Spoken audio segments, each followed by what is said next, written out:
नमस्कार. स्वागत तुमचं न्यूज लॉन्चर मराठीवर. मी अशोक मानखडे. धर्मेंद्र प्रधानचा राजीनामा झाला. कॉकरोच जनता पार्टीला सरकारने काही आश्वासनं दिलीत लिखित, खास करून दोन आश्वासन की कुठल्याही विद्यार्थ्यांवर FIR जितक्या झाले ते सगळे रद्द होतील या आंदोलनाशी जुटलेले, आणि त्यानंतर त्यांना कुठेही प्रताडित पुन्हा या आंदोलनाच्या नावाखाली केलं जाणार नाही. हे लिखित आश्वासन घेतल्यावर त्यांनी आपलं प्रदर्शन म्हणजे संपूर्ण ते विरोध प्रदर्शन संपवलं आणि त्यांनी सांगितलं की आम्ही सरकारवर नजर ठेवून आहोत, आमच्या ह्या मागण्या पूर्ण झाल्या पाहिजे, नुसतं आश्वासन नको. आणि हे जेव्हा जंतर मंतर खाली झालं त्यानंतर पूर्ण देशात वेगवेगळ्या राज्यांमध्ये, खासकर डबल इंजिनची सरकार जिथे आहेत, बीजेपीची सरकार जिथे आहे, तिथे विद्यार्थ्यांना सिंगल आउट करून त्यांना टार्गेट करणं सुरू केलं. आणि जेव्हा त्यांना टार्गेट करणं सुरू केलं आणि ह्या बातम्या यायला लागल्या, तेव्हा वॉर्निंग देणं सुरू केलं. CJPने सोशल मीडिया थ्रू वॉर्निंग दिली सरकारला की आम्ही अजून आंदोलन संपवलेलं नाही, विद्यार्थ्यांचा राग गेलेला नाही, तुम्ही जर आमच्या मागण्या पूर्ण केल्या नाही आणि तुम्ही जर विश्वासघात केला तर आम्हाला पुन्हा याच्यापेक्षा जास्त ताकदीने यावं लागेल. काही सरकारांनी आदेश काढले की सगळ्या FIR बंद करा, हे करा. दिल्ली सरकारने पण हात काढले. त्याच्याच अगोदर सुप्रीम कोर्टाने मधात एंट्री केली आणि सांगितलं की 18 वर्षाच्या खाली सगळ्यांची FIR रद्द करा, पण 18 वर्षाच्या वरचे जे आहेत त्यांचे जर जुने काही FIR असतील तर मग हे FIR रद्द करू नका. हा मूर्खपणाचा एक निर्णय मला वाटतं त्यांनी दिला आणि ही कॉकरोच जनता पार्टीचे सगळे म्हणजे जेवढी विद्यार्थी होते ते सगळे डिसावले गेले. दुसरीकडे धर्मेंद्र प्रधानचा राजीनामा घेतल्यावर त्याचं जे स्वागत केलं ते पुन्हा त्या जखमीवर मीठ सोडण्यासारखं होतं. त्यानंतर काही वाचाळ खासदार आहेत, त्या आपली ती ऍक्ट्रेस जी आहे कंगना रनावत, तिच्यासारख्या ती जी बडबोलेपणं काहीतरी मूर्खासारखी बोलते, काही आमदार होते महाराष्ट्रात ते मूर्खासारखे बोलत होते, त्यामुळं स्थिती अजून चिघळली. आणि हे सर्व असताना राहुल गांधींनी एक चिठ्ठी लिहिली आणि राहुल गांधींनी चिठ्ठी लिहून पंतप्रधानांना सरळ सरळ सांगितलं की आम्हाला काही नको, आम्हाला मुलांवर झालेल्या अन्यायाच्या साठी गृहमंत्र्याला जबाबदार धरायचं आहे, सरकारने माफी मागावी नाही तर गृहमंत्र्यांनी राजीनामा द्यावा. ते पत्र गेलं. त्या पत्राला एवढी काही, जसं राहुल गांधीच्या प्रत्येक पत्राला सरकार जसं केराच्या टोपलीत टाकतं तसं टाकलं. पण जेव्हा लोकसभा सुरू झाली तर लोकसभेमध्ये विरोधी पक्षांनी एकच मागणी केली, सर्वात पहिले आमच्या ज्या मुलांवर अत्याचार केले दिल्ली पोलिसांनी त्याच्या बाबतीत आम्हाला डिस्कशन करायचं आहे. तिकडे सरकार म्हणत होतं की आम्ही बिल आणलं मुद्द्या परीक्षा सुधार करण्यासाठी, त्या बिलावर पहिले चर्चा व्हायची. एक आठवडा झालं सर ते चाललं नाही, लोकसभा चालली नाही, राज्यसभा चालली नाही. त्यानंतर मग ते बिलावर डिस्कशन सुरू झालं. त्यावर बोलताना राहुल गांधींनी पुन्हा सरळ सरळ आरोप लावले की जो आदेश दिला मुलांवर गोळ्या चालवण्याचा, म्हणजे पेरेंट गन म्हणायचो त्यांना, तो आदेश सरळ सरळ गृहमंत्र्यांनी दिला असा माझा आरोप आहे. त्यावर पूर्ण भाजपा ओरडायला लागली आणि मग ते सारखं म्हणायला लागले की गृहमंत्र्याचं काय घेणं देणं, आदेश मॅजिस्ट्रेट देतो, गृहमंत्री देत नाही. तेव्हा ते विसरले की आतापर्यंत कुठलाही असा लाठीचार्ज झाला की सरकारला राजीनामा मांडणारे आणि मुलायम सिंगनी राम भक्तांवर गोळ्या चालवल्या हा आरोप लावणारे बीजेपी आता मॅजिस्ट्रेटच्या नावाखाली लपायला लागले.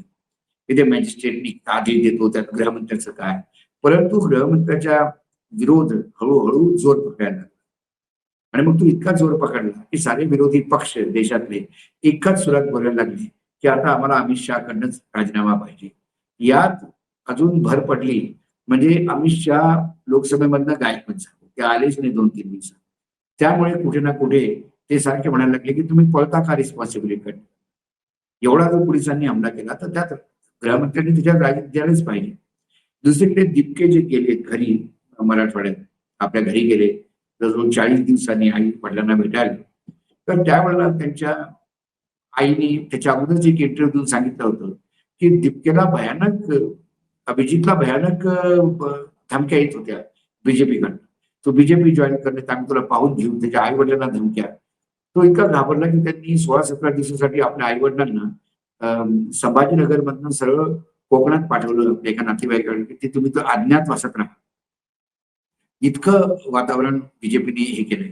आणि त्यानंतर अभिजित दीपकेचं पुन्हा वक्तव्य आलं की राहुल गांधी जे बोलतात ते खरं आहे. आम्ही राहुल गांधी जे म्हणतात ते बरोबर आहे ना. या लाठीचार्ज आणि या बर्बरतापूर्ण व्यवहारासाठी कोण जिम्मेदार आहे? केंद्र सरकार जिम्मेदार आहे. आणि आता तुम्ही म्हणता की 18 वर्षाच्या वरची जी लोक आहेत त्यांच्यावर जुन्या जर एफ-आय-आर असतील तर ह्या एफ-आय-आर कॅन्सल होणार नाही. हे कुठला रूल काढला? आम्हाला सुप्रीम कोर्टाचं काही घेणं देणं नाही. आमचं अग्रीमेंट आम्हाला प्रॉमिस केलं होतं केंद्र सरकारने आणि केंद्र सरकारने त्याच्यावर करायचं. मधात सुप्रीम कोर्ट काय करतंय? केंद्र सरकारने हे आदेश काढले पाहिजे. नाहीतर आम्ही आंदोलन करणार.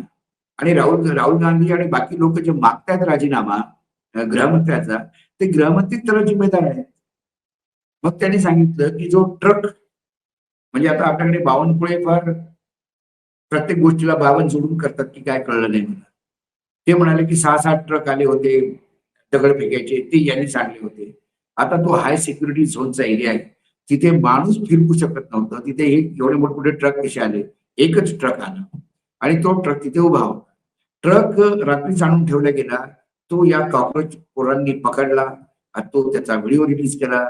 काही तुटलेल्या गाड्या आणून ठेवल्या होत्या. त्या मार्च काढायच्या अगोदरच त्यांनी व्हिडिओ रिलीज केले की हे पहा गाड्या आणून ठेवलेल्या आहेत.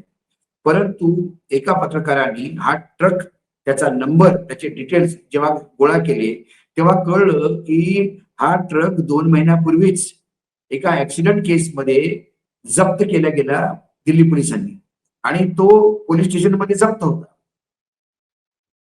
तर जप्त झालेल्या ट्रकला त्या पोलीस स्टेशनच्या मालकीच्या एरियातनं कोण घेऊन दगड घेऊन इथे आला असेल? हे काम दिल्ली पोलीसच करू शकते. कारण ती केस प्रॉपर्टी होती त्या ऍक्सिडेंटची, म्हणून तो ट्रक जप्त केला होता. तो ट्रक जो जप्त करून ठेवला तिथनं कॉक्रोच पार्टीचे पोरं घेऊन येतात, दगड गोळा करतात, त्यात टाकतात आणि हाय सिक्युरिटी झोन मध्ये सगळे बॅरियर्स क्रॉस करून तिथे आणून ठेवतात. असं होऊ शकतं का? ह्या सगळ्या गोष्टी त्यांनी म्हणाला की दिल्ली पोलिसांनी म्हणजे कारस्थान रचलं होतं आमच्या विरुद्ध, आम्हाला बदनाम करण्यासाठी. आणि शेवटी दगडफेक कोणी केली? ते म्हणाले दगडफेक केली ते फेस रिकग्निशनना ओळखा ना, ते तुमचेच गुंड आहेत तुमच्याच पार्टीचे. जेव्हा दीपके एवढा चढचढ चढला, मग भाजपाचे प्रवक्ता सुरू झाले की तुम्ही नावं सांगा कोणाकोणाची. आणि त्या ज्या लोकांनी त्याला फोन केले त्यांची नावं सांगितली तर ते कॉक्रोचचे कार्यकर्ता त्यांना घरी जगणं मुश्किल करते.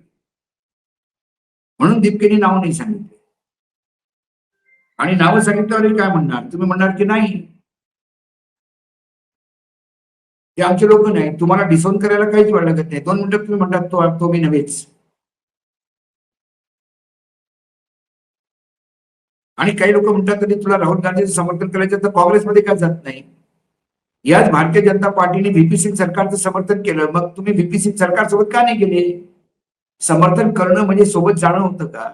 भाजपानं 10 ठिकाणी 10 गोष्टींचं समर्थन केलं, मग त्या पार्टीत त्याचा विलय झाला का? त्या मूर्खासारखे बोलणारे प्रवक्ते आहेत त्या भाजपाला अजून अडचणीत आणतात. आणि हे अंधभक्त आहे, हे या कॉक्रोच जनता पार्टीच्या आंदोलनाला अजून चिघळवणार. जर मोदी सरकार आज त्रासामध्ये आलं तर ते कोणामुळे येणार नाही, ते आलं तर फक्त या अंधभक्तांमुळे आणि या मूर्खांमुळे, जे मूर्खासारखे वक्तव्य देऊन जो सगळा समेट घडवत आलेला आहे त्यात नेमू पिळायचं काम करतात आणि आगीत तेल टाकायचं काम करतात. त्यामुळे जी मुलं आता आपल्या कामाला लागली, अभ्यासाला लागली, त्यांना पुन्हा डिचवू नका, त्यांना दाखवू नका की आम्ही तुम्हाला आता एकत्र एक एक करून मारतो. असं जर केलं तर काय होईल? ते जर पुन्हा पोरं आलं तर मग याच्या वेळेला सरकारचाच राजीनामा घेते.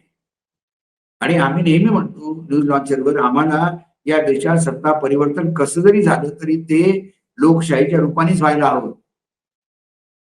लोकशाही सोडून दुसऱ्या जर कुठल्या मुवमेंटमध्ये जर सत्ता परिवर्तन झालं त्यात देशाचं भयंकर नुकसान होतं. 100 वर्ष देश मागे जातो. तसाही या मोदींच्या नेतृत्वामध्ये देश भयंकर मागे गेलेला आहे आणि आता पुन्हा 100 वर्ष मागे जायचं नाही. त्यामुळे त्या कॉक्रोच जनता पार्टीने किंवा या मुलांनी जेनझीनी एक वेळा आपली ताकद दाखवली. सारखं सारखं त्यांना डिसवू नका.